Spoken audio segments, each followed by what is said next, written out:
In the report, 12 studies indicate ways the new Trump administration can strengthen economic relations with Africa at a time when China and Africa have renewed and are strengthening their partnerships. Among the ideas, Zainab Usman, the director of the Africa program at Carnegie, says maybe there needs to be a new approach to the AGOA trade deal, the African Growth and Opportunity Act, set to expire this year. But perhaps to even rebrand it in a way that speaks to the priorities of this administration of ensuring that a trade relationship with any part of the world also benefits America as well as perhaps that other part of the world. I think it's more a matter of framing and a mindset shift.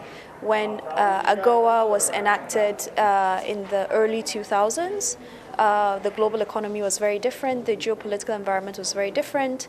A key objective at the time was to try to incorporate more African economies into the global economy, into the World Trade Organization system, and to encourage them to implement market reforms. The Carnegie study shows from 2002 to 2023, Africa's trade with China has been exploding compared to the U.S., which has remained somewhat stagnant since 2015.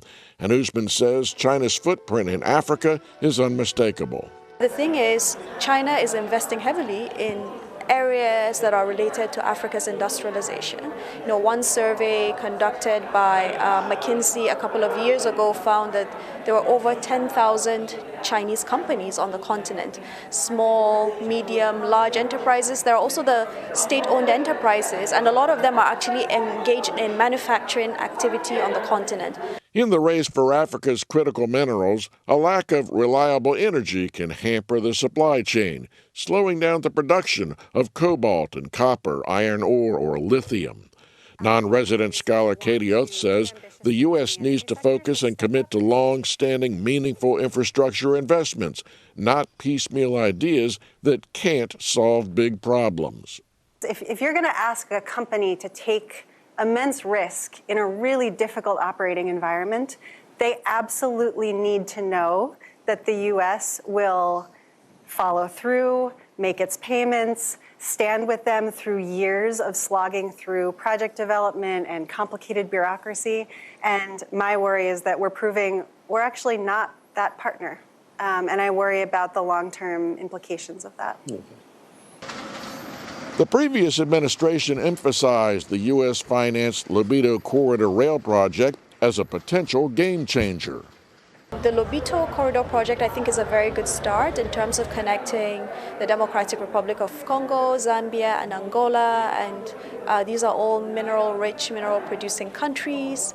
But it really does not go far enough.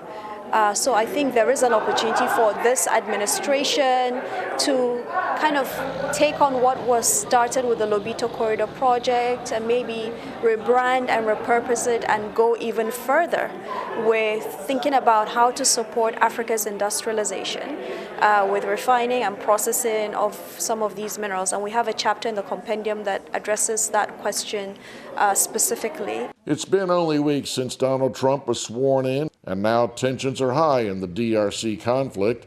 Niger, Mali, and Burkina Faso chose independence and have broken away from the economic community of West African states. Deals are hard to make when things are unstable, but Usman admits it's the responsibility of African countries to solve their own problems. So maybe this is an area where he can get engaged in the conflict in DRC, with DRC and Rwanda, which really is escalating right now. Maybe he can play a role in bringing the different parties to the table.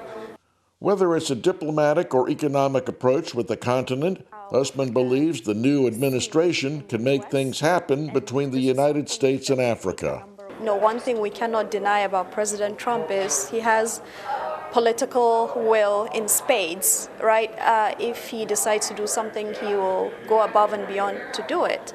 And he is also a president who prizes his ability to strike deals and bring various stakeholders to the table.